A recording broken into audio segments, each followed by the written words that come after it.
अयोध्येमध्ये श्रीराम मंदिराच्या उद्घाटन सोहळ्यानिमित्त राजकारण चांगलंच तापलेलं पाहायला मिळत आहे। संजय राऊत वारंवार या संदर्भात टीका करताना दिसतात। अयोध्येचा सातबाराही एका उद्योगपतीला देतील असं म्हणत संजय राऊतांनी भाजपावर टीका केली। सोबतच भाजपाचा कार्यक्रम संपल्यावर रामाच्या दर्शनाला जाणार अशी माहिती दिली।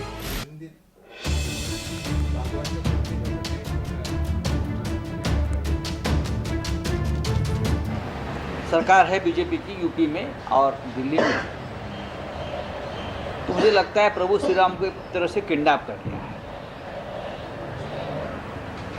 तो हम क्या बैठे हैं क्या इनविटेशन का इंतज़ार करके?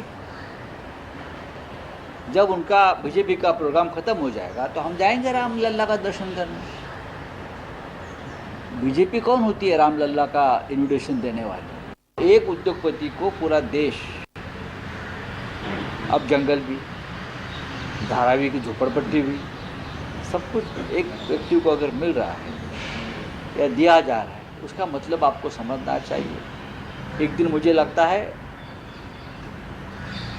मुझे बोलना नहीं चाहिए कि अयोध्या का 7/12 वो भी किसी उद्योगपति को दिया जाएगा। हर काम में उनका व्यापार और व्यवहार है। सिद्धिविनायक ट्रस्टचा अध्यक्ष म्हणून त्या भाऊजीला बसवलं होतं, तेव्हा सिद्धिविनायकच्या 7/12वर तुझ्या मालकांनी आपलं नाव कोरण्याचा प्रयत्न केला होता का? कारण का तेव्हा सिद्धिविनायक ट्रस्ट हे सगळं पूर्ण ट्रस्ट हे तुझ्या मालक आणि पाटणकर कुटुंबियासाठीच चालायचं। सामान्य जनतेला, गणपती बाप्पाच्या भक्तांसाठी ते ट्रस्ट तेव्हा कुठेही वापरला गेला नाही।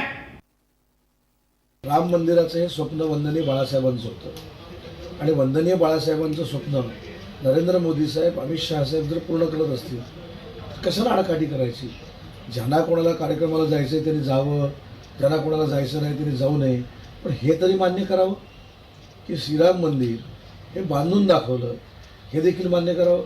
370 कलम हटवून दाखवलं, हे तरी मान्य करावं। मला असं वाटतं की मला या राजकारणामध्ये पडायचं नाही। 22 तारीख ही देशाच्या दृष्टीने अतिशय महत्त्वाची तारीख आहे।